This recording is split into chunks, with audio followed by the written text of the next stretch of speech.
हरिओम. 10 October 2021 मनशक्तीच्या मनाचे श्लोक या उपक्रमात आपले सगळ्यांचं हार्दिक स्वागत.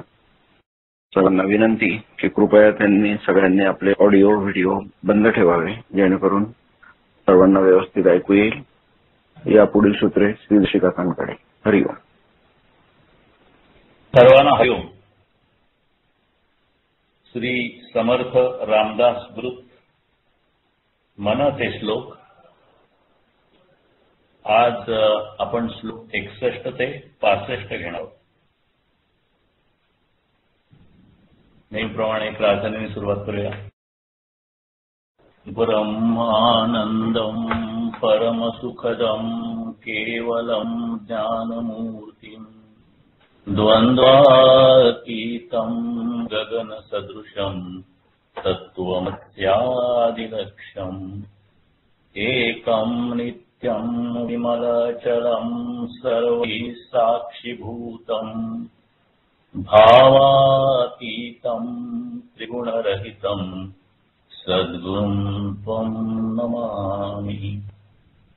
मूकं करोति वाचालं पंगुं लंघयते गिरिं यत्कृपातमहं वन्दे परमानंदमाधवम्. स्वामीजींचं महाशून्य बिंदूचं पुण्यस्मरण आणि राष्ट्र कल्याण प्रार्थना. हे राष्ट्र मोठं झालं पाहिजे यासाठी अखंड परिश्रमाबरोबर वातावरण शुद्धीही झाली पाहिजे. या दोन्हींची एकत्रता आम्ही करत आहोत. मानवता कल्याणमस्तु, राष्ट्र कल्याणमस्तु, व्यक्ती कल्याणमस्तु. हरिओम. मागच्या वेळेला पण श्लोक 56 ते 60 घेतले होते. त्यांचा सारांश थोडक्यात बघूया. साधकाने काय करावं? ज्यांना अध्यात्म क्षेत्रात प्रगती व्हावी अशी इच्छा असलेल्या लोकांनी किंवा जिज्ञासूंनी काय करावं, कसं करावं हे सांगणारे मनाचे श्लोक आहेत. उपासना हवी, त्याप्रमाणे शुद्ध कर्म व्हावं आणि अशा भक्तियुक्त क्रिया सातत्याने व्हायला हवी. संत स्वतःचं चरित्र लिहित नाहीत, पण अत्यंत प्रेमाने इतरांसाठी आपल्या जीवनात केलेल्या साधनेचं सार सांगतात. आणि ते म्हणजे राम नाम आणि नित्य नेमे उपासना हे आहे. स्वार्थापायी रामभक्ती केली तर त्याचा लाभ घडत नाही. म्हणून फक्त राम भेट, ईश्वर प्राप्ती हेच ध्येय असलं पाहिजे. कल्पना मनात येते, मग त्याचा विस्तार होतो. त्या कल्पनेतून इच्छा, वासना आणि मग पुढे कृती होते. पण समर्थ सांगतात की अशा कोटी कोटी कल्पना केली तरी त्यातून रामभेट होणार नाही. कल्पनेप्रमाणे सुरू होणारा रस्ता रामाकडे जात नाही. मग जर कल्पनाच करायची असेल तर निर्विकल्पाची ती करायला लागेल, म्हणजे चिंतन परमेश्वराला घडेल. वासनेची गोडी सहज आहे. रामनामाची, नामस्मरणाची गोडी बाकी जाणीवपूर्वक लावावी लागते.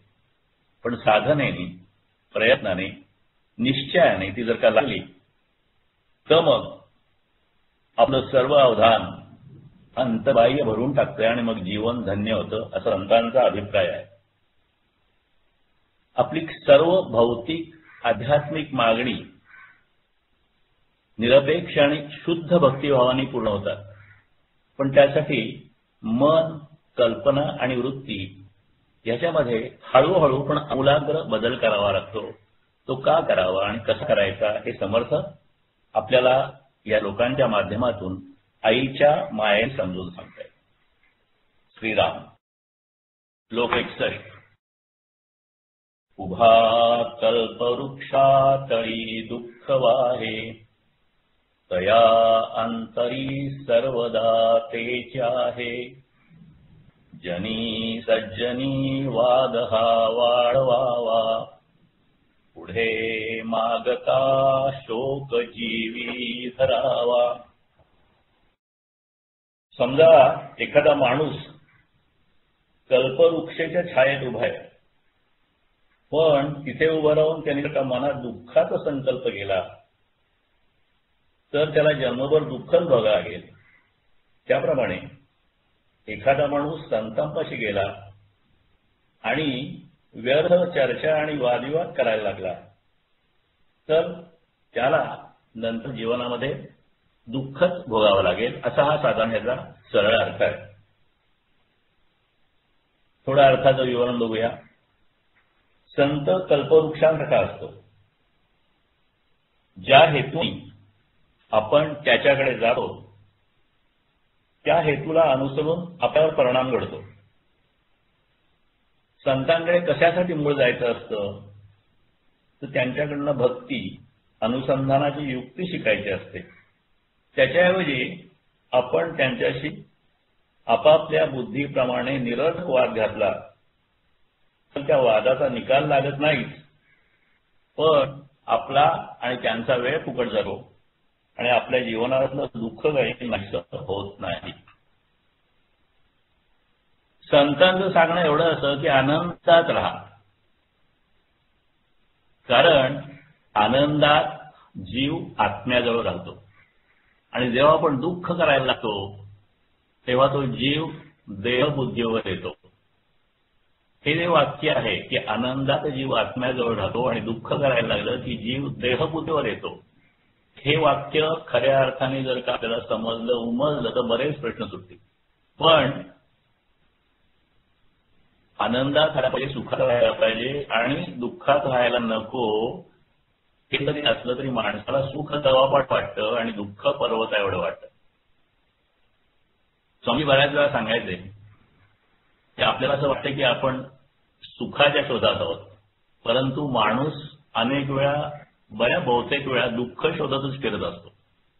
कारण काय आहे, आयुष्यात आपल्या 10 गोष्टी ठीक असल्या आणि एखाद दुसरी गोष्ट प्रतिकूल असली तर माणूस त्या 10 चांगल्या गोष्टी विसरून त्रास देणाऱ्या 2 गोष्टींनाच धरून बसतो आणि त्याच्याबद्दल दुःख करत राहतो. आणि संत किंवा सज्जनांकडे गेल्यानंतर सुद्धा त्याचं दुःखाचं कारण आणि ती दुःख कशी सोडवावी ह्याच्याबद्दल त्याला हवं असतो. अशा चर्चेमध्ये संत संगतीचा मूल असा वेळ दुःखाच्या चर्चेत जातो. असलेल्या प्रतिकूलतेचं दुःख आणि आपणच केलेल्या चुकांचा परत परत पश्चाताप, या मालिकांमध्ये माणसाचा बराच काळ व्यर्थ जातो, खर्च होतो. मध्ये आताच काही दिवसापूर्वी केंद्रीय मंत्री आपले नितीन गडकरी त्यांनी एक भाषण केलं. त्याच्यात ते काय म्हणले ते एक ह्या आपल्याला या संबंधामध्ये वाक्य लक्षात घेण्यासारखं आहे. ते काय म्हणत होते, प्रत्येकाच्याच आजकाल खूप समस्या आहेत, प्रत्येक जण दुःखी आहे. आणि ते राजकारणात आहेत. ते म्हणले आमदार दुःखी आहेत. आमदार का दुःखी आहेत, त्यांना मंत्रिपद मिळालेलं नाही. मंत्री का दुःखी आहेत, त्यांना काय खातं मिळालं नाही.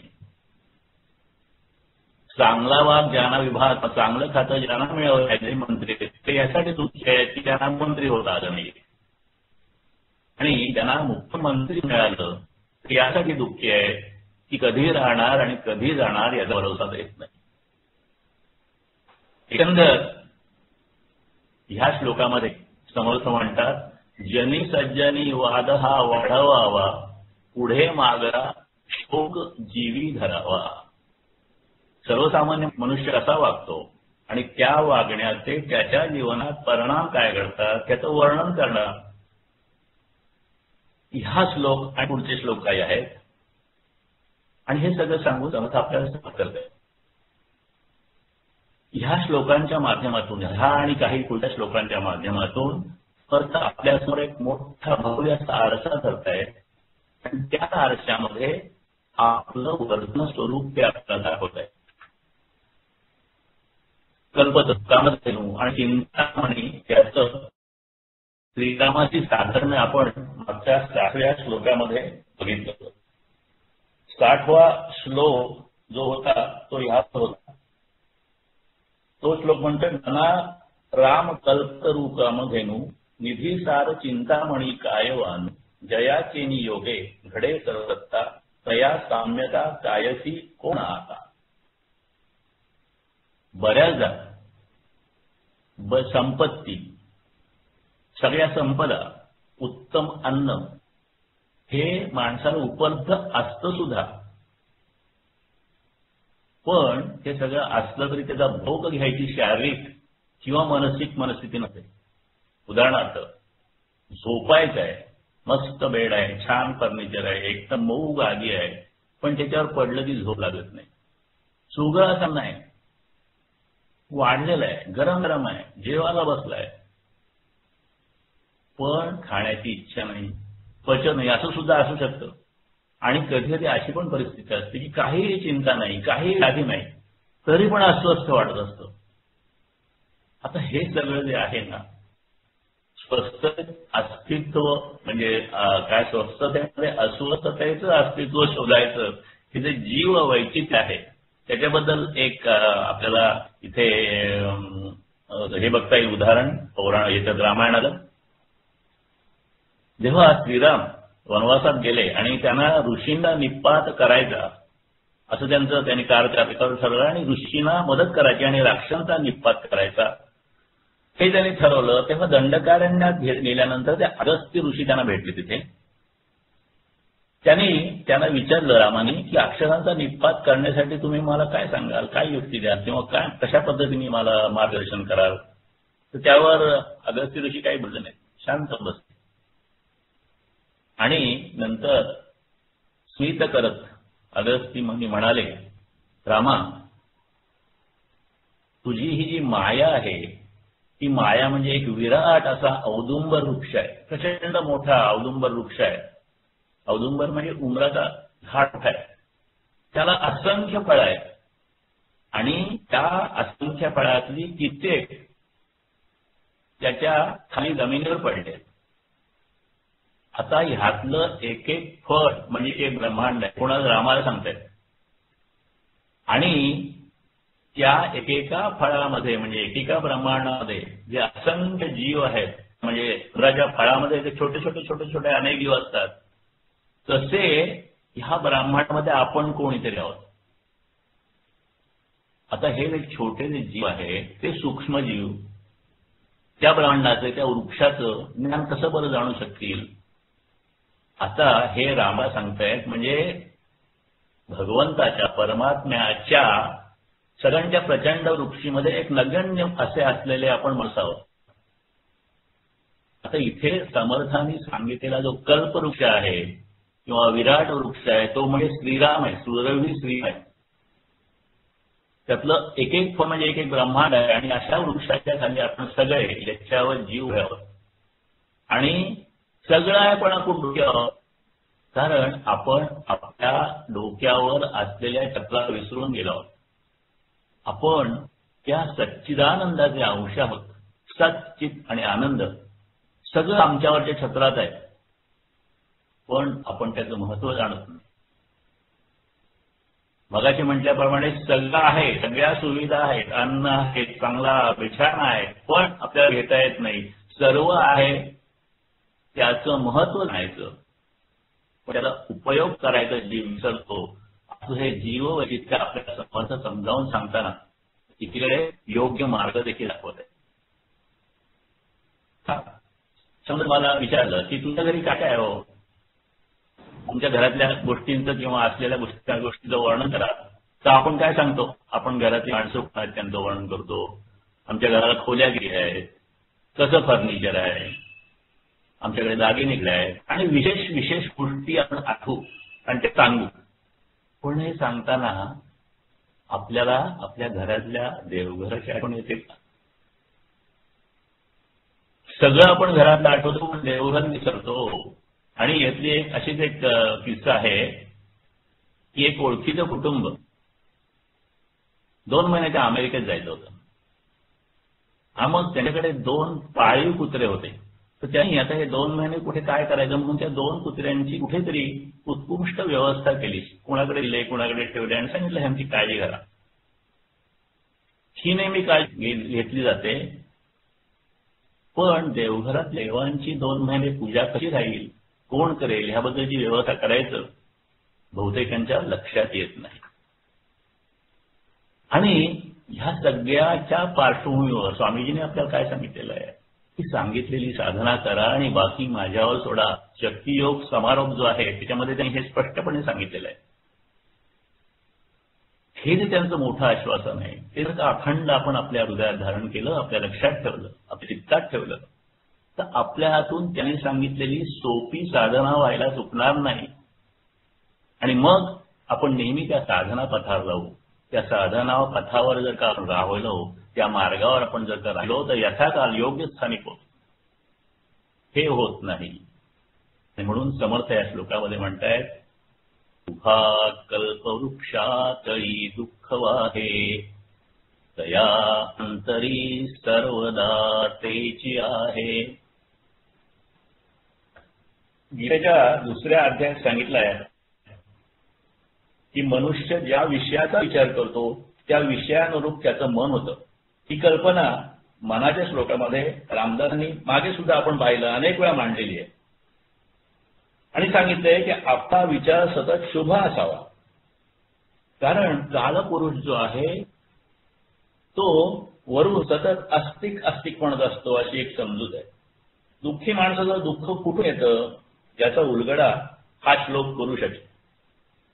दुःखी माणूस सुद्धा दुःखात बुडालेला असतो, कारण त्याच्या कल्पना राज्याखाली, कल्पवृक्षाखाली त्याच्याकडे फक्त मनात दुःखाचाच विचार असतो. मनात दुःखाचा जर का अंकुर राहिला तर काळपुरुषाचं काम तो अंकुर वाढवण्याचं आहे आणि त्याचं झाड करण्याचं असतं. आणि वर म्हटलेला जो विचार आहे तो विचार असा आहे की दुःखाच्या विचाराने दुःख वाढतं. हे ज्ञान, सुख दुःखाचं ज्ञान जे स्वामीजींनी विज्ञानाच्या माध्यमातून मांडलेलं आहे, अनेक पद्धतीने मांडलेलं आहे, हे लोकांमध्ये वाढलं नाही तर पुढे मागे लोकांना किंवा जीवाला शोकच करावा लागेल, असा या श्लोकाचा सरळ अर्थ आहे. श्रीराम श्लोक 62. निजध्यासतो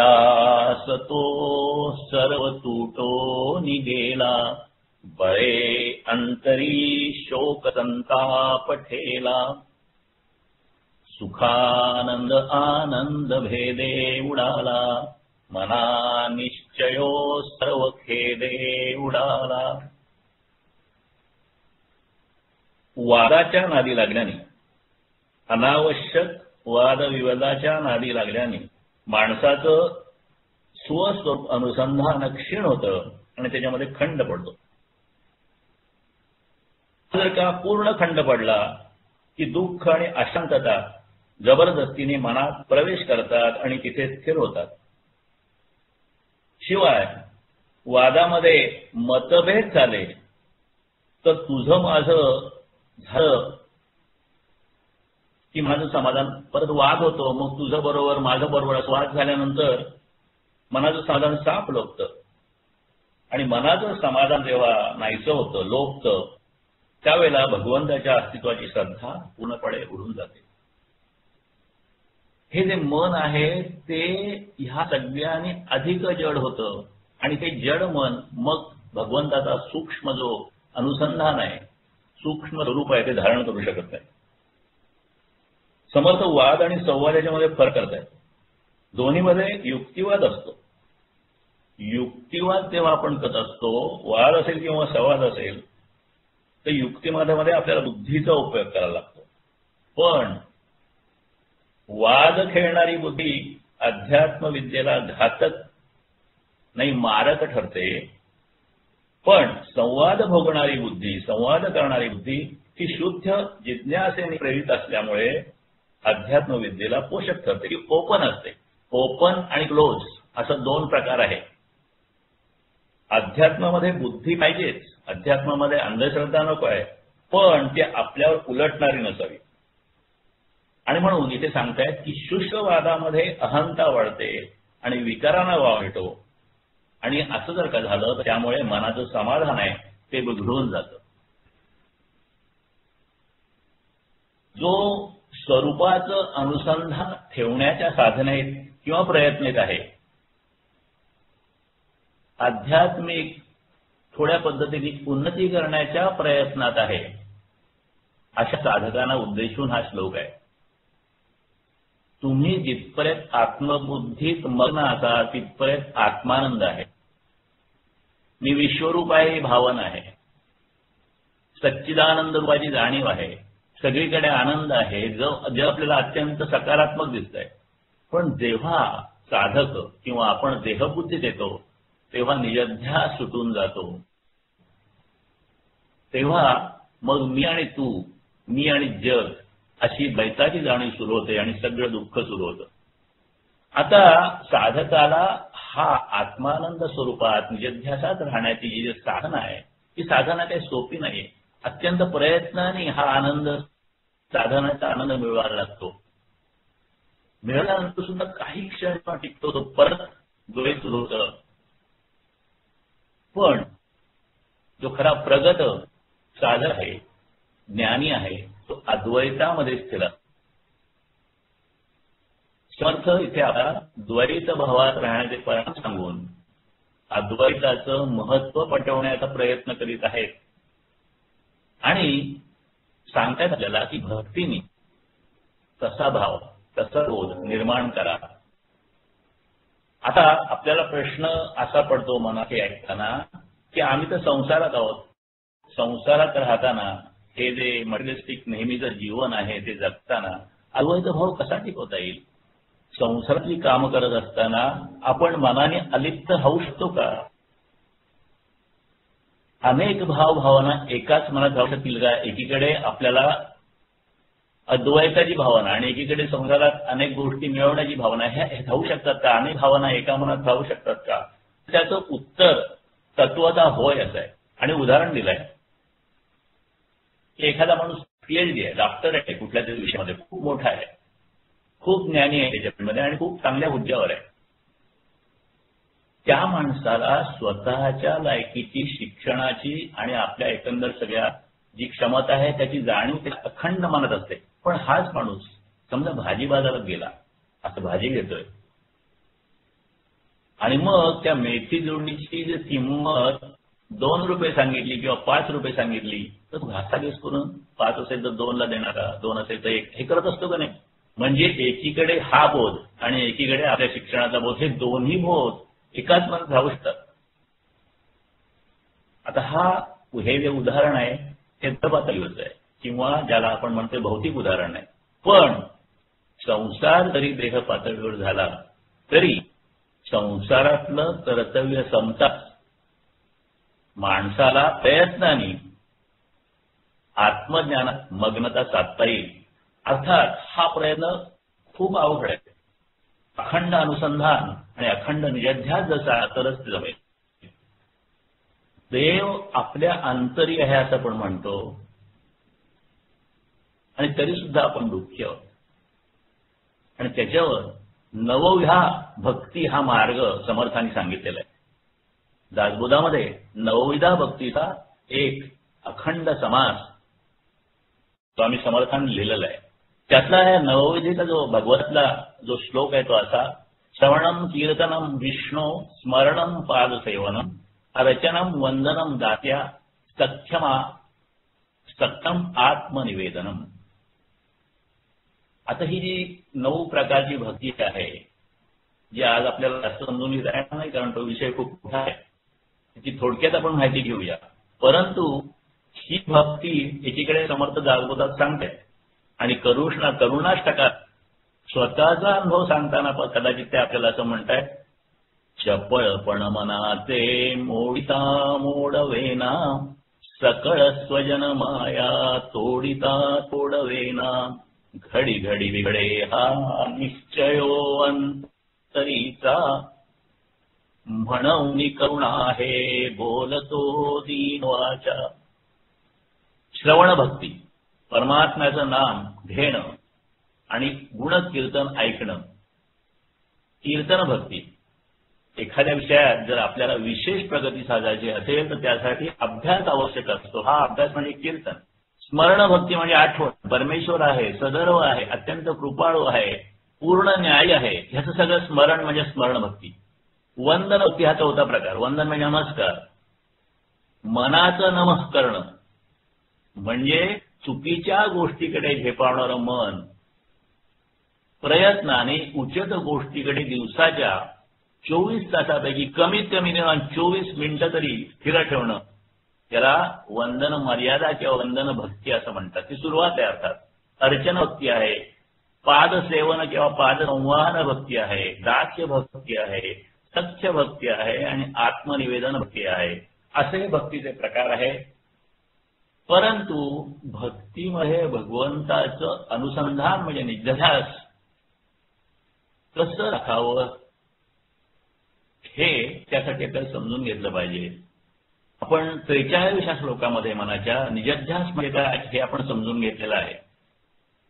एक सोपं उदाहरण बघूया आपण. आपल्या सगळ्यांचा प्रिय जो मोबाईल आहे तो केव्हा नीट चालेल? त्याच्या नेटवर्क सोर्सशी तो कनेक्टेड असेल तर. तसं आपण जर परमेश्वराशी अखंड कनेक्टेड राहिलो तरच आपला निजध्यास टिकेल. तो निजध्यास तुटला काय होतं? माणूस देहबुद्धीवर येतो, अहंकार प्रज्वलित होतो, मी आणि परमेश्वर वेगळे आहोत हा भेद अंतरी निर्माण होतो. आपला भक्तीचा जो निश्चय असतो तो विरून जातो आणि आपण दुःखी होतो. 65वा श्लोक हेच सांगताय, बळे अंतरी शोक संताप येला, सुखानंद आनंद भेदे उडाला, मना निश्चयो सर्व फिरे उडाला. निजध्यास याचा अर्थ स्वतःचा अभ्यास. स्वामीजी म्हणतात स्वतःचं ज्ञान, स्वतःचा पाठपुरावा असा सुद्धा करता येईल. स्वतःमध्ये दुःख पेरलं की दुःख उगवेल आणि ते जन्माला पुरून उरेल. ह्या दुःख वृक्षाला शोक आणि संतापाची फळं काय येणार आणि सुखाचा आनंद नाहीसा होणार. तो स्वतःमधील भेदामुळे. स्वतःमधील भेद ह्याचा अर्थ स्वतःच्याच बुद्धीतला भेद, बुद्धीचा गोंधळ. तो गोंधळ उडाला की निश्चय संपला आणि आनंद उडाला, माणूस बुडाला, सुख बुडालं, सुख संपलं म्हणजे काय होणार? तर संताप उडणार. या सगळ्यांच्यावर उपाय किती सोपे आहेत. फक्त स्वतःचा अभ्यास करावा, निजरूपी राहावं. सुख दुसरीकडे शोधणं हाच दुःखाचा आरंभ असतो. हरिण स्वतःजवळ कुठतरी असताना सुंदर वास कुठून येतो म्हणून फिरत राहतं. त्यातलाच माणसाचा हा प्रकार आहे असं आपल्याला स्वामीजी या श्लोकाच्या निमित्ताने सांगतायत. श्रीराम. श्लोक 63. घरी कामधेनू पुढे ताक मागे, हरिबोध सांडो निवेवा दागे, करी सार चिंतामणी काच खंडे, तया मागता देत आहे उदंडे. ज्याच्या घरी कामधेनू आहे तो माणूस जर दुसऱ्याच्या घरी जाऊन ताक मागायला लागला तर ते अतिशय हास्यास्पद होणार. त्याचप्रमाणे आपल्या पाशीच असणार, आपल्या गुरूंच्या माध्यमातून उपलब्ध असलेलं आणि आपल्या हृदयात स्थित असलेलं भगवंताचं ज्ञान बाजूला काढून जो शुष्क बौद्धिक वादाच्या मागे लागतो त्याचं जीवन वाया जातं. आणि इथे उपमा दिलेली आहे. समजा एखादा याच्याला चिंतामणी आहे, म्हणजे त्याला काय पाहिजे ते मिळेल, सगळं आहे त्याच्या हातात आहे, पण तो जर त्या केवळ त्या चिंतामणीकडे काजळी तुकडा मागायला लागला तर त्याला तेवढेच मिळणार. माणसाला बुद्धी नावाची फार मोठी शक्ती मिळालेली आहे, पण ही बुद्धीची शक्ती जी आहे हे हत्यार दुधारी आहे. ती जर का नित्याकडे वळली, अदृश्याकडे वळली तर भगवंताचं ज्ञान करून देते. आणि ती जर का व्यवहाराकडे वळली, अनित्याकडे वळली, भौतिक सुखाकडे वळली तर दृश्याचं ज्ञान करून देते. दोन्ही महत्वाचं आहे, पण दृश्याच्या ज्ञानात जे मिळणारं सुख आहे ते मर्यादित आहे, संपन्न आहे. आणि दुसरं सुख जे आहे ते नित्य आहे. म्हणून आपली बुद्धी चिंतामणीसारखी आहे. हातात चिंतामणी असताना उत्तम रत्न मागून घ्यावी, म्हणजे आपल्याला या निसर्गाने जी बुद्धी जी दिली आहे माणसाला, त्या बुद्धीने भगवंताचं दिव्य ज्ञान मिळवावं. पण करंटा माणूस त्या चिंतामणीचीच काचेचे तुकडे मारायला लागला तर त्याला ते पुष्कळ मिळतात. माणसानी आता काचेचे तुकडे म्हणजे इथे परत स्वार्थ घेतला. माणसाने बुद्धीचा उपयोग जर स्वार्थासाठी केला तर त्याला तो हुशार असेल आणि त्याच्यामध्ये कर्तृत्व असेल तर त्याला खूप सुख मिळेल. पण ते सगळं ते सुख असतं ते अशाश्वत असतं, टिकणार नसतं. आणि म्हणून आपण काय करावं हे इथे स्वामी सांगतायत किंवा आपल्या वर्तनाचा आरसा एक प्रकारे आपल्या समोर धरतायत स्वामी समर्थ. आपल्या संसारातल्या ज्या गोष्टी अशाश्वत आहेत त्या जर का आपण मागत राहायला सांगलं तर फायदा नाहीये. मग काय मागायचं? आपल्या उत्कृष्ट बुद्धी दिलेली आहे त्या बुद्धीला असं शिकवायचं की शाश्वत गोष्टी, आणि शाश्वत गोष्टी जर का मागायच्या असेल तर आपल्याला देह बुद्धीच्या पलीकडची दृष्टी हवी, खरी श्रद्धा हवी. कसं आहे, आपल्याला हे जग दिसतं, ह्या जगामध्ये असंख्य गोष्टी आहेत, त्या गोष्टी खूप छान आहेत, आकर्षक आहेत. त्यातल्या काही गोष्टी आपल्याला दिसतात, घ्याव्याशा वाटतात. पण ह्या असंख्य उत्कृष्ट गोष्टी निर्माण करणारा जो विश्वनिर्माता आहे त्याची आपल्याला जाणीव नसते, कारण तो आपल्याला दिसत नाही, तो अदृश्य आहे. म्हणून हे सगळं निर्माण करणारा निर्माता जरी कितीही चांगला असला आणि किती असेल हे आपल्याला पटलं तरी त्याची प्राप्ती व्हावी ही आपली मागणी नसते. आणि उलट ह्या जगात ज्या दिसणाऱ्या गोष्टी आहेत त्या किती मिळाल्या तरी आपण तृप्त होत नाही, आणि म्हणून तृप्त होत नाही म्हणून आपण मिळवण्याच्या प्रयत्नात असतो. पण व्यवहार मध्ये सोडायचं किंवा विसर्जन शास्त्र आहे, ते विसर्जनाचं शास्त्र शिकणं आवश्यक आहे. त्यातून आपल्याला योग्य मागण्याचा बोध होईल असं इथे सांगताय. आपण जे गेले 4 श्लोक बघितले त्याच्या पूर्णदाखा या श्लोकामध्ये आहे. भगवंताकडे काय मागायचं याची सुद्धा योग्य जाणीव हवी. चुकीचं मागणं होतं तिथे माणूस फसतो.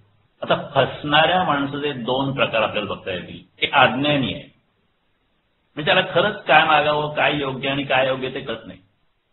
पण दुसरा जो प्रकार आहे तो आहे पढत मूर्खाचा प्रकार. ते सगळं कळतं पण वळत नसतं. आत्मज्ञान असं मिळणं आहे की मिळालं की आणखी काही मिळावं अशी इच्छा राहत नाही. आपल्या अंतःकरणात जो भगवंत आहे जो प्राप्त झाला तर सगळं मिळाल्याने आनंद होतो.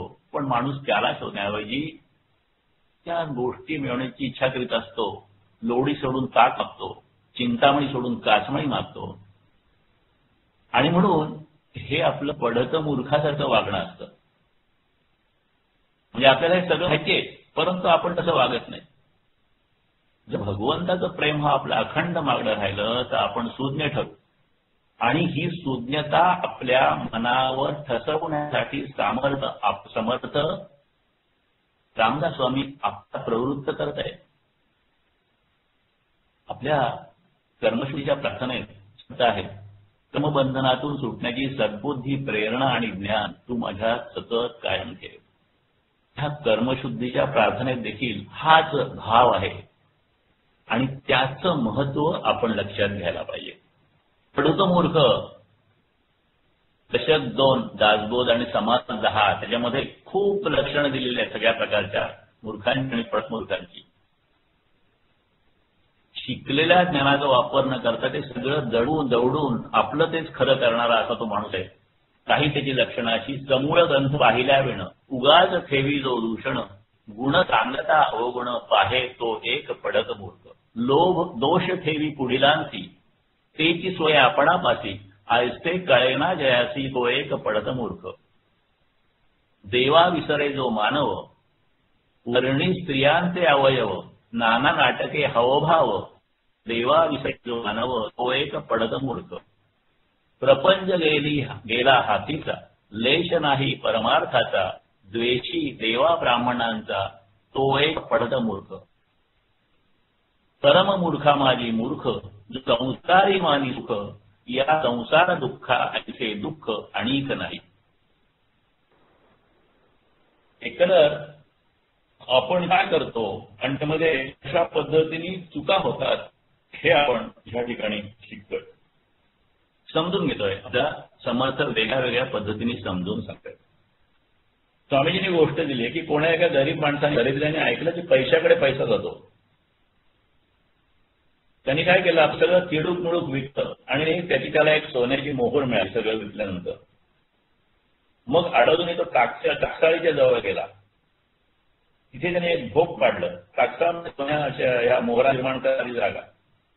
आणि त्याला वाटलं की पैशाकडे पैसा जातो म्हणून त्याने त्या टाकसाळीच्या बाजूला गेला. तिकडे त्याला एका भिंतीला भोग पाडलं आणि हातात मोहर धरून उभा राहिला.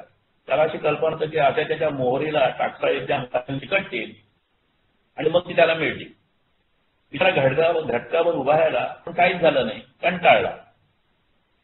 तेवढ्यात डुलकी आली आणि डुलकी आल्यानंतर हातातली मोहर गळून नकळत खालच्या टाकसाळीत पडून गेली. पैशाकडे पैसा गेला खरा, पण तो असा जवळचं सामर्थ्य पराक्रमाने श्रमाने वाढवता येतं आणि नाही केलं तर तेल गेलं आणि तूप गेलं, हाती दुपाटणं आलं.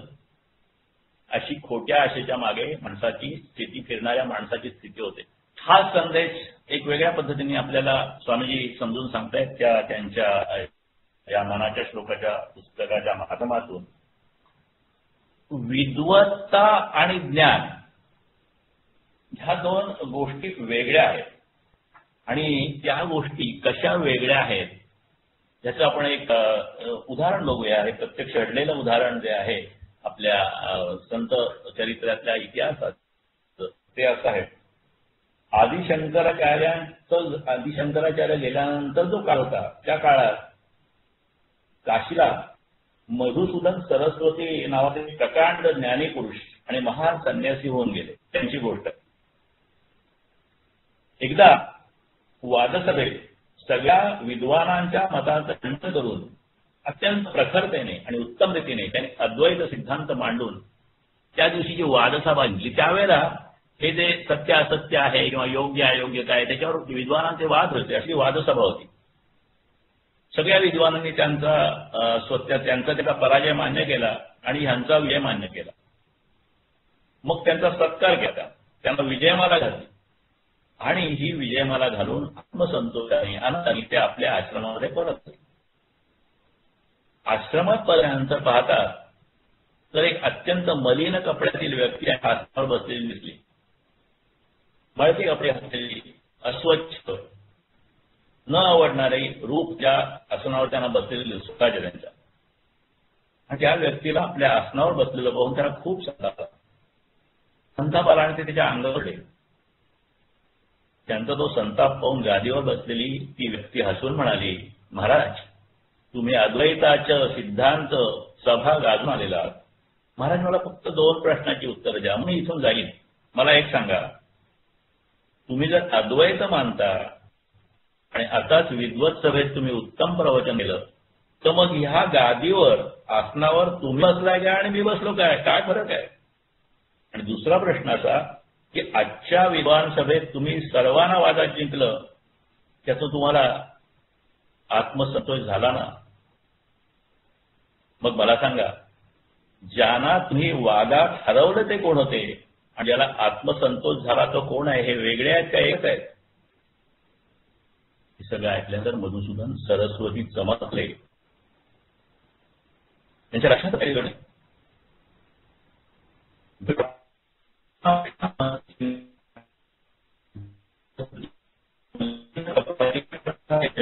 दत्तात्रय होते. सगळ्या अहंकार घेऊन आता अशा पद्धतीने ज्ञानी माणूस आत्मक्षेत्रातला आहे त्याला सुद्धा प्रकारचे मोह किंवा लोभ होऊ शकतात. आणि सगळं करायचं ते खूप प्रयत्न करायला पाहिजे आणि त्या प्रयत्नाची दिशा आपल्याला समर्थ दाखवत आहेत. श्लोक 64. अति मूढत्या अति कामत्या मुक्ती वसेना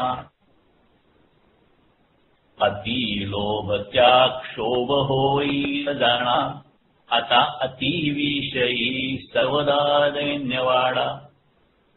अति मूढत्या दृढ बुद्धी असेना, अति कामत्या रामचित्ती असेना. अति लोभत्या क्षोभ होईल जाणा, अतिविषयी सर्वदा दैन्यवाडा. हे सगळे जे क्षणिकार आहेत, सगळ्या इच्छा आहेत, भौतिक इच्छा आहेत, असतात. समर्थांना त्याची जाणीव आहे. सर्वसामान्य माणसाच्या पद्धतीने ते जीवन जगलेले आहे. परंतु ते म्हणतात अति हा शब्द त्यांनी प्रत्येक वेळी वापरलाय बघा. अति काही नको. जो अति अज्ञानी असतो त्याची बुद्धी स्थिर राहत नाही. जो अति कामलंपट असतो त्याच्या अंतःकरणात भगवंत ठरत नाही. जो अतिलोभी असतो त्याचं मन स्वस्थ राहत नाही. सारांश ह्या श्लोकाचा असा की जो अतिभोगी असतो तो सदैव लाचार असतो, दैन्यवाणा असतो. हा शब्द त्यांनी इथे वापरलेला आहे. तो शब्द आपण लक्षात ठेवला पाहिजे. मानवी जीवनामध्ये व्यक्तिगत आणि सामाजिक अंगाचा समतोल राहण्यासाठी माणसाने वासना तृप्तीमध्ये सुवर्णमध्ये साधला पाहिजे. उदाहरणार्थ असा की कामवासना भोगणं गैर नाही, पण ती अमर्याद भोगणं पाप आहे. तसंच प्रपंच नीट टाळण्यास किमान नाही, गैर नाही, पण अतिलोभी बनणं पाप आहे. तोच नियम बुद्धीला लागू पडतो. सामान्य माणसाच्या बुद्धीमध्ये साधारण अस्थिरता स्वाभाविक असते, पण जी बुद्धी कुठेही स्थिर राहू शकत नाही ती मात्र विकृत बुद्धी समजावी. आणि ह्या सगळ्या विकृतीचं मूळ माणसाच्या विषयाधीनतेमध्ये सापडतं. त्याचं सुख दृश्य वस्तूवर सर्वस्वी अवलंबून असतो, तर सुखाच्या बाबतीत सर्वस्वी परावलंबी असतो. कारण दुसऱ्याने सुख दिलं तरच त्याला सुख मिळतं. आणि म्हणून दुसऱ्याचं सुख मिळवण्यासाठी दुसऱ्याशी जगाशी तो लाचारपणे वागायला लागतो. समर्थ त्याला दैन्यवाणा म्हणतात. भगवंताचा जो भक्त असतो तो गरीब असेल पण तो दैन्यवाणा नसतो, असं समर्थ आपल्याला सांगतायत. आता हे जे वर्णन केलेलं आहे ते बद्ध ज्या म्हणतात तो पूर्ण बांधलेला आहे त्याला लागू आहे. आती तेथे माती असं म्हणतात. आणि इथे अति शब्दाचा समर्थाने वापर केलेला आहे. पूर्ण ज्ञान, कामना राहील, निर्लोभ आणि निर्विषय असा मनुष्य नसतो, हे लक्षात घेऊनच अति पण नको असं समर्थ सांगतायत. उच्च शिक्षित जी माणसं जे असतात, मगाशी आपण उच्च शिक्षित माणसाची एक दोन उदाहरणं बघितली, ती सुद्धा जे विचार करतात तो तसा व्यावहारिक किंवा वरवटच असतो, खोलवर विचार करत नाहीत. ह्याबद्दल एक आपल्याला कथा किंवा गोष्ट बघण्यासारखी आहे की अशी समुद्राकाठी एक टुमदार शहर होतं. प्रतीक कथा आहे. हा मेसेज जो आहे तो हिडन आहे पण समजून घेण्यासारखा आहे. समुद्राकाठी एक टुमदार शहर होतं. तिथं पौर्णिमेत चंद्र उदयाला आला. त्याचं सौंदर्य काय वर्णन करावं, पण त्याच्याकडे पाहून त्या शहरातल्या कुत्र्यांना काही चैन पडेना. सर्व कुत्रं त्या चंद्राकडे बघून मोठ्या मोठ्याने भुंकायला लागले. आणि त्या शांत वेळेत ती शहरातली जी शांतता आहे ती त्या कुत्र्यांच्या ओरडण्यामुळे भंग पावली. त्या कुत्र्यामध्ये एक शहाणा कुत्रा होता. तो नव्हता ओरडत, तो गप्प होता. इतर कुत्र जेव्हा भुंकणे थांबले ना तेव्हा तो त्यांना म्हणाला, अरे तुमचं भुंकणं काही त्या चंद्रापर्यंत पोहोचणार नाही आणि उगीच पृथ्वीवरील शांतता मात्र भंगणार, म्हणून जरा गप्प बसा ना. आता हे त्यांनी जे सांगितलं ते ऐकलं आणि सगळे कुत्रे भुंकण्याचे थांबले. पण भुंकू नका असा उपदेश करणारा कुत्रा मात्र शांततेसाठी रात्रभर भुंकत राहिला. लोका सांगे ब्रह्मज्ञान, आपण कोरडे पाषाण. चित्त जे आहे अतिविषयी सर्वदा दैन्यवाणा, त्याचं चित्त असं असतं. तर ते म्हणतात ज्याचं सतत चिंतन घडतं त्याचं चित्त तयार होतं. चित्तामध्ये जर का रामाची, सत्याची, नित्याची अनिवार्य जर का ओढ असेल तरच अशा पद्धतीने चित्त तयार होतं. आता ही जी प्रोसेस आहे चित्त तयार करायची ती काही एका दिवसात सुरू होत नाही. ती अनेक जन्मांची असते आणि विशेषतः या जन्मामध्ये बालपणापासून ती सुरू होते. आणि म्हणून हे जे शिक्षण आहेत बालपणापासून द्यायला पाहिजे. परंतु आपल्या लौकिक सध्या असलेल्या बालपणापासून जे शिक्षण आहे त्याच्यामध्ये असं वाटावं काहीही नाही. आणि म्हणून जो मूलभूत बदल घडवायचा आहे तो असा जन्मपूर्व शिक्षणापासून मिळाला पाहिजे. समजा बरेच लोक आहेत, लाखो लोक आहेत, त्यामध्ये का असं विचारलं किंवा आपल्याला सुद्धा विचारलं की तुमच्या जीवनाचं ध्येय काय, तर फारच थोडे लोक त्याचं बरोबर उत्तर देऊ शकतील. आपण सुद्धा देऊ शकू का हा आपल्याला विचार करण्यासारखी गोष्ट आहे. कारण निश्चयात्मक बुद्धी फार कमी लोकांना असते. व्यवहारामध्ये जे सुद्धा यशस्वी ठरतात त्यांच्यासाठी सुद्धा त्यांच्याकडे ही निश्चयात्मक बुद्धी म्हणजे त्याला आपण म्हणतो की ठरलेलं ऑब्जेक्टिव्ह आणि त्याप्रमाणे काम करण्याची आपली दिशा आहे, एकाग्रता आहे आणि एक दिशा आहे. अशा पद्धतीची निश्चयात्मक बुद्धी व्यवहारात सुद्धा असू शकते, अध्यात्मात पण असते.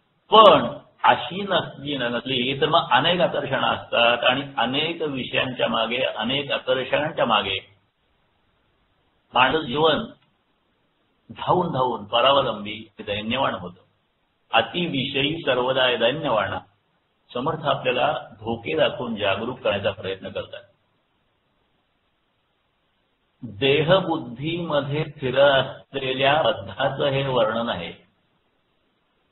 आणि देहबुद्धीचं ट्रान्सफॉर्मेशन आत्मबुद्धीत करावं असं आग्रहाने संत सांगत असतात. आपण ही टर्म बघितलेली आहे. बद्ध म्हणजे त्याला काहीच जाणीव नाही. मुमुक्ष म्हणजे इच्छा प्रगतीची, साधक ते मार्गाला लागलेला आहे. आणि सिद्ध म्हणजे जो प्रगत झालेला आहे साधक. मूढता, कामना, लोभ, विषयवृत्ती काहीही अति नको असं समर्थ सांगतायत. हा साधकत्वाचा प्रवास आहे बद्धापासून सिद्धापर्यंत. हा खूप प्रयत्नाधीन आहे, हा दीर्घ आहे, हा अनेक जन्मांचा सुद्धा असू शकतो. पण मुळात साधकत्वाचा संकल्प होणं आणि केला संकल्प टिकणं हेही काही सोपं नाही. तो सुद्धा पूर्वपुण्याचाच परिणाम आहे. साधना, स्थिरता आणि प्रगती ही सोपी जाता जाता करायची गोष्ट नाही. खरं तर व्यवहारातली प्रगती एकही शक्य आहे प्रत्यक्ष जागरूकता आणि आपापल्या संकल्पाचं अनुसंधान टिकलं पाहिजे व्यवहारात सुद्धा आणि अध्यात्मात सुद्धा. आणि हे करणं सोपं नाहीये, टिकणं सोपं नाही. पण नाही टिकलं तर काय होतं हे आपल्याला समर्थ सांगतायत. मूर्खाला शिकवणं, नाम घे सांगणं हे सोपं आहे, पण पढत मूर्खाला काहीही सांगून पटवणं अवघड आहे. कारण त्याची देहबुद्धी स्थिर असते आणि ती स्वसमर्थन करण्यात अतिशय पटाईत असते. अत्यंत उत्कृष्टपणे आपल्या चुकीच्या वर्तनाचं समर्थन ती बुद्धी करत असते. आणि मग मी कोण आहे आणि माझं खरं कारण कशात आहे याचा विचार खोलवर होत नाही. स्वतःला बुद्धिमान, चाणाक्ष समजणारे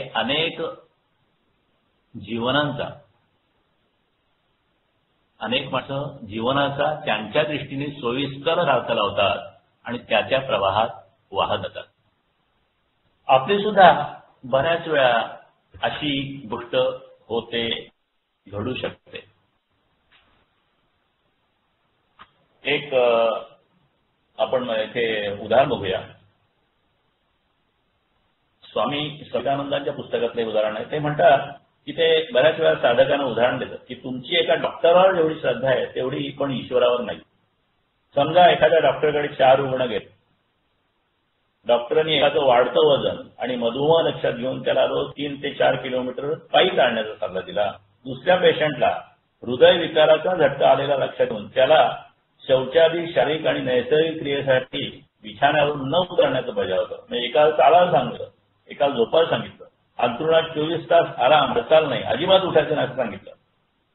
तिसऱ्या पेशंटला दिवसातून 4 वेळा खायला सांगितलं, भूक लागावी म्हणून औषध दिलं आणि चौथ्याला भोजनाची एकदम मनाई केली कारण त्याला अपचन होत होतं. आता हे 4 वेगळ्या वेगळ्या पद्धतीची परिस्थिती डॉक्टरने 4 पेशंटला निर्माण केली. आपण डॉक्टरांवर तरी आक्षेप घेतला की डॉक्टर पेशंटची भेदभाव करतो म्हणून. एकाशी मित्रत्व, एकाशी शत्रुत्व, एकाला चालायला सांगतो, दुसऱ्याला विश्रांती करतो, वेगळेच सांगतो. एखाद्या दिवसातून 4दा खायला सांगतो, दुसऱ्या दिवशी चहा, दूध, भोजन, जेवण बंद असं सांगतो. त्यांच्यावर पक्षपाताचा सुख-दुःख ज्याचा आलोप करतो का, तर नाही करत. कारण एक गोष्ट आपण गृहीत धरतोय की डॉक्टरांचा फक्त एकच उद्देश आहे. तो उद्देश म्हणजे रोग्याला निरोगी करणं. तो निरोगी कशाने होईल ते ठरवतो आणि त्याप्रमाणे तो त्याला उपाय सांगतो. त्याप्रमाणे नवरात्राचा उत्सव चाललेला आहे. आपण रोज स्तोत्र म्हणतो, सर्व मंगल मांगल्ये शिवे सर्वार्थ साधिके शरण्ये त्र्यंबके गौरी नारायणी नमोस्तुते. सर्व मंगल मांगल्ये शिवे सर्वार्थ साधिके. ही जी माँ भगवती आहे ती आपलं कल्याण, फक्त कल्याण आणि फक्त मंगल करू इच्छिते.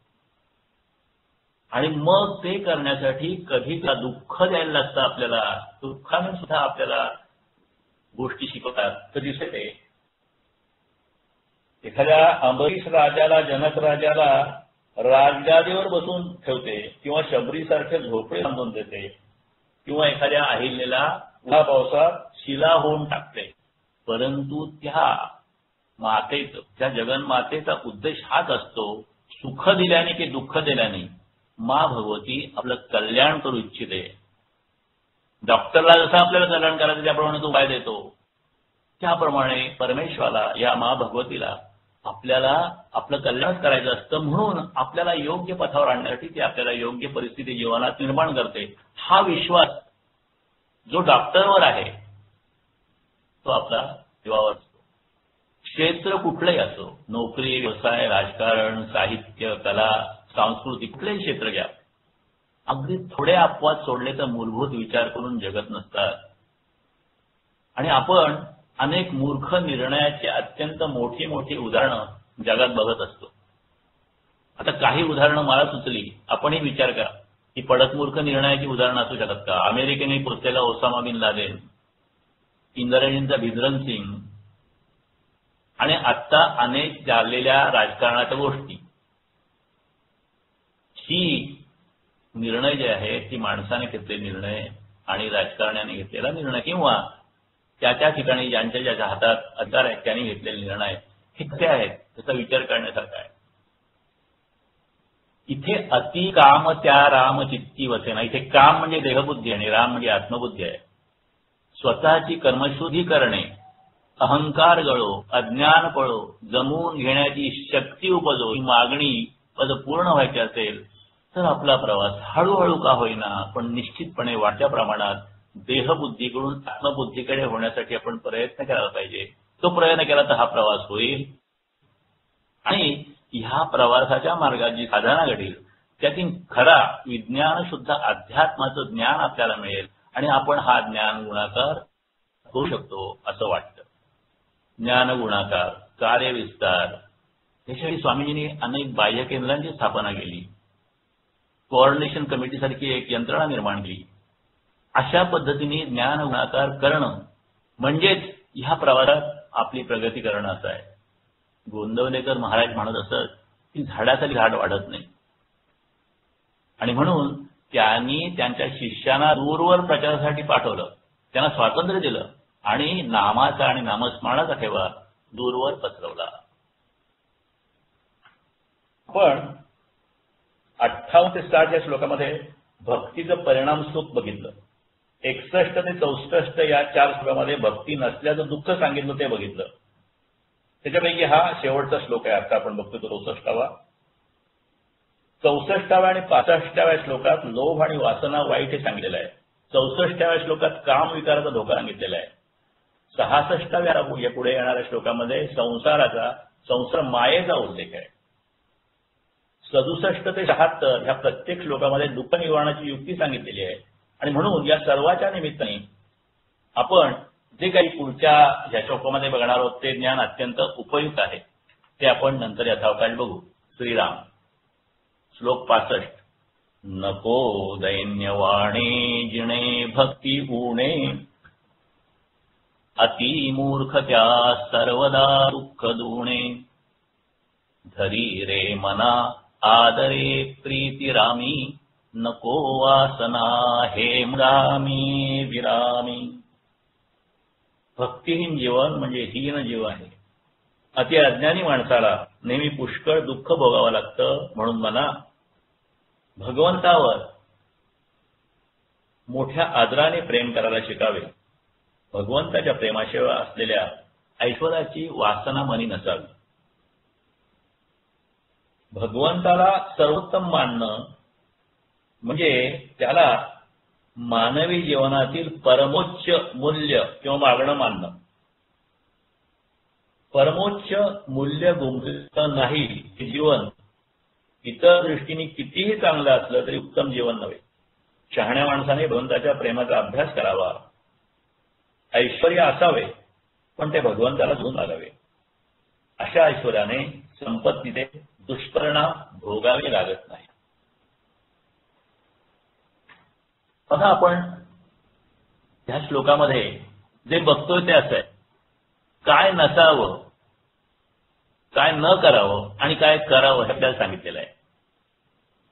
भक्ती उणे जे जीवन आहे ते कितीही लौकिकदृष्ट्या उत्तम असेल तरीही दैन्यवान आहे.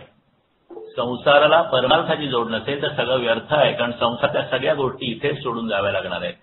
येणार आहे ते फक्त भक्तीचं सत्कार्य सत्कृत्याचं फळ आणि शुद्ध हेतुमय मनावर झालेले संस्कार. जे जे भेटे भूत ते ते मानिजे भगवंत, हा भक्तियोग निश्चित जाण माझा. ज्ञानेश्वरी मधला ओवी आहे. आणि त्याचा अर्थ असा की व्यवहार सोडू नका, पण या व्यवहारात तुम्हाला भेटणाऱ्या सगळ्यांच्यावर भगवंतासारखं प्रेम करायला शिका. हे सोपं नाही. हे कधी शक्य होईल? फक्त माझं जर स्वतःवरच प्रेम असेल तर मला शक्य होईल का? तर नाही. स्वतः इतकं जर आपण इतरांच्यावर प्रेम करू शकलो तर हे शक्य आहे. प्रपंच तर नीट करायलाच पाहिजे, पण तो करताना त्यापासून थोडं अलिप्तही राहता आलं पाहिजे. आणि मग असं सर्वाभूती प्रेम असणं म्हणजे कामावर प्रेम. आणि त्यासाठी फक्त सोनती आणि ऐतिहासिक गोष्टीचा उपयोग करून त्यात न गुंतता अलिप्त राहावं लागेल. हे कधी शक्य होईल? जर अखंड भक्तीचं अनुसंधान असेल तर. आणि हे जिथपर्यंत जमत नाही तिथपर्यंत जे आपले उपभोग आहेत, आपल्या ज्या सुख संकल्पना आहेत त्यांचा अभ्यास करून संकल्प आणि उपभोग तरी हळूहळू कमी करत राहिलं पाहिजे. त्याला दुःख स्वीकार असं म्हटलेलं आहे. आता हे जे ज्ञान आहे ते सर्व काळी सर्व ठिकाणी सगळ्या माणसाला, मग तो कुठल्याही जातीचा धर्माचा आणि राष्ट्राचा असो त्यांना उपयुक्त ज्ञान आहे. आणि म्हणून संतांच्या उपदेशाला अक्षय वाङ्मय असं म्हणतात. अतिविषयी सर्वदा दैन्यवाणा हा शब्द घेऊन 65व्या श्लोकांची सुरुवात करतायत. संतांचं जीवन, संतांचं राहणीमान, त्यांचा पोशाख सर्वसाधारण असतो, पण त्यांचा जो प्रभाव असतो, त्यांचा जो पारमार्थिक रुबाब असतो, त्यांचं जे ऐश्वर्य असतं ते बघ राजापेक्षाही मोठं असतं. त्यांच्यावर जनसामान्य एखाद्या सम्राटापेक्षा अधिक प्रेम करतात. कारण त्यांचं बाह्यरूप कसंही असतं ते अंतरंग अत्यंत समृद्ध असतं. काहीही मिळवण्याची त्यांची क्षमता असते, पण त्यांना स्वतःसाठी काहीही नको असतं.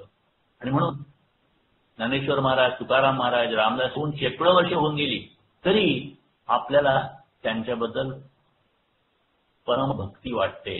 त्यांचा उपदेश रोधार्य असतो. श्लोक 56 मध्ये आपण सर्वोत्तम दासाची स्थिती पाहिलेली आहे. त्याची इथे आपण आठवण करायला पाहिजे. दिलाचा दयाळू, मनाचा मळाळू, स्नेहाळू, कृपाळू, जनी दासू, त्या अंतरी क्रोध संताप कैसा, जे धन्य तो दास सर्वोत्तमाचा. हा सर्वोत्तमाच्या दासाचा आदर्श आपण पाळला तर आपण जगातली भौतिक वैभवागे जे धावतो ते अनावश्यक भाग आहे तेवढा कमी केला तरी सुद्धा आपलं जीवन दैन्यवान, दुःख होणार नाही आणि आपलं भलं होईल ह्या पद्धतीने प्रयत्न करावा असं आपल्याला समर्थ ह्या माध्यमात आहे. भक्तीचं साफल्य किंवा भक्तीचं फळ कधी मिळतं याच्याबद्दल तुकाराम महाराज एक अभंग तो ठिकाणी घेऊन या 65व्या श्लोकाचा समारोप करूया. शीत व्हावे तरी दंभ दुरी ठेवा, चित्तशुद्धी सेवा देवाची हे. आवळी विठ्ठल गायीचे एकांती, अलभ्यते येती लाभ घरा. आणिक अंतरी नदावी वसती, करावी हे शांती वासनेची. तुका म्हणे बाण हाच निर्वाणीचा, वाऊगे वाचा वेचून. हा जो भक्तीचं साफल्य आहे, हे भक्तीचं साफल्य कसं मिळेल हे आपल्याला तुकाराम महाराज सांगतायत.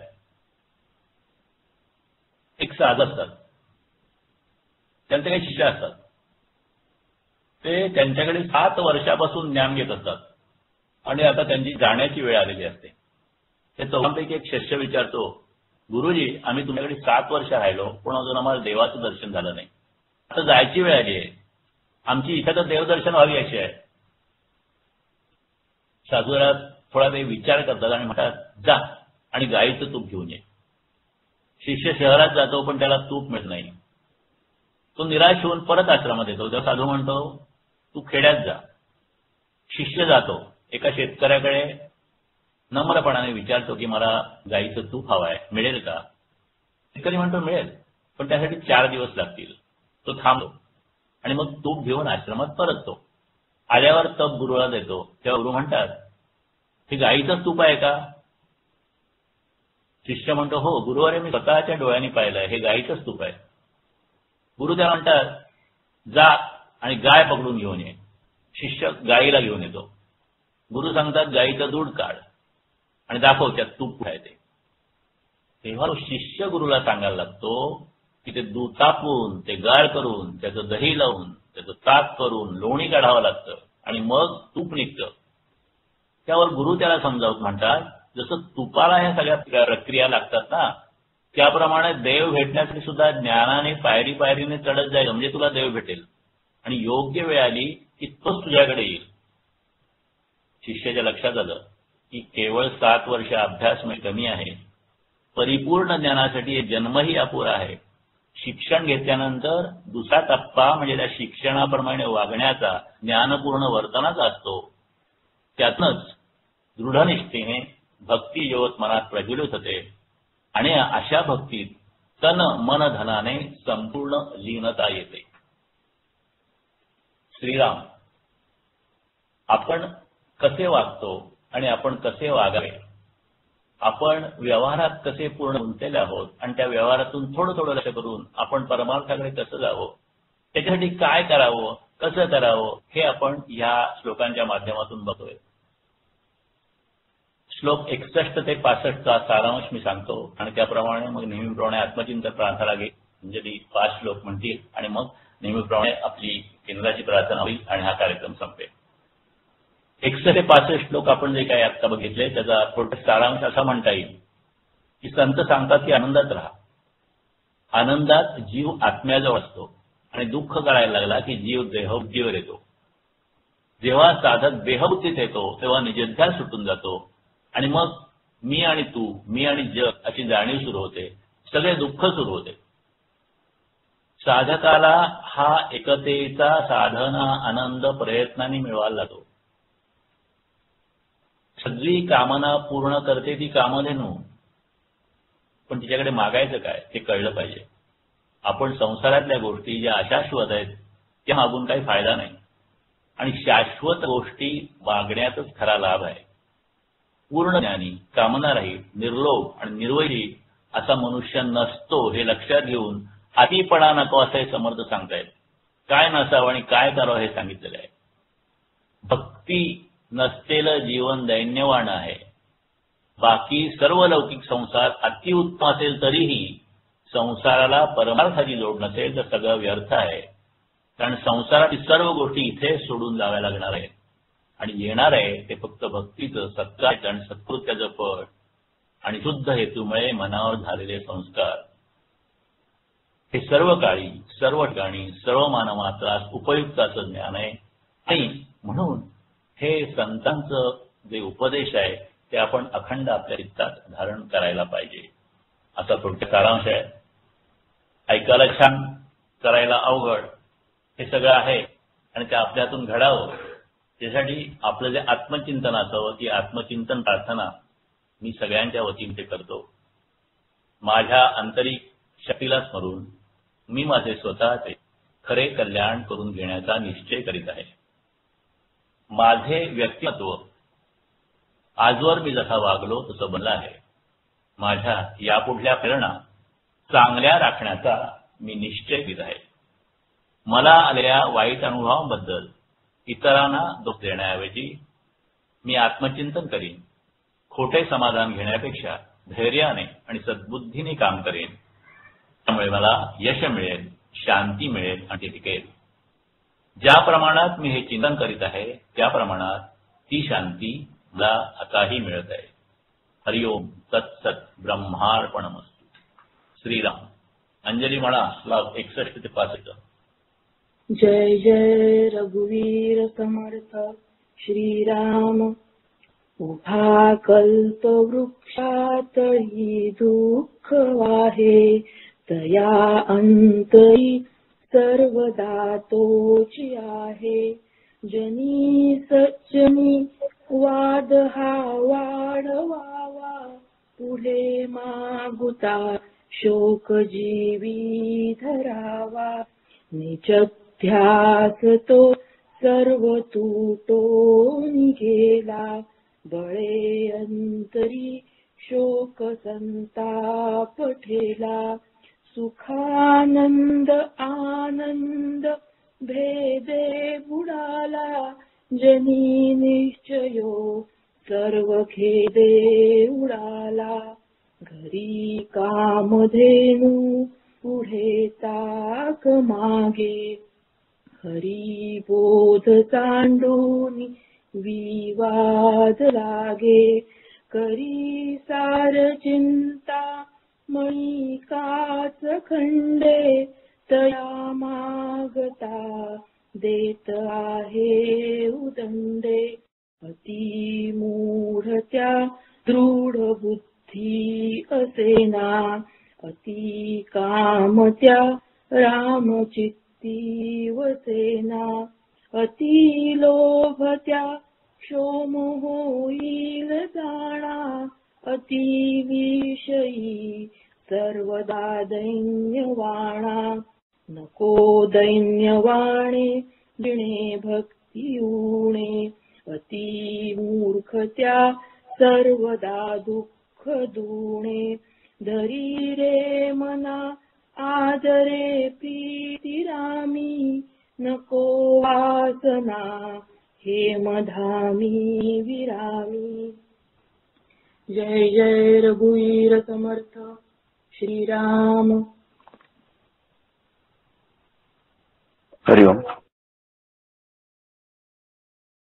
अनिल.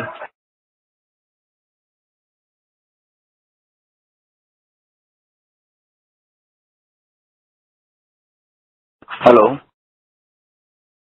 अनिल प्रार्थना घेत आहे.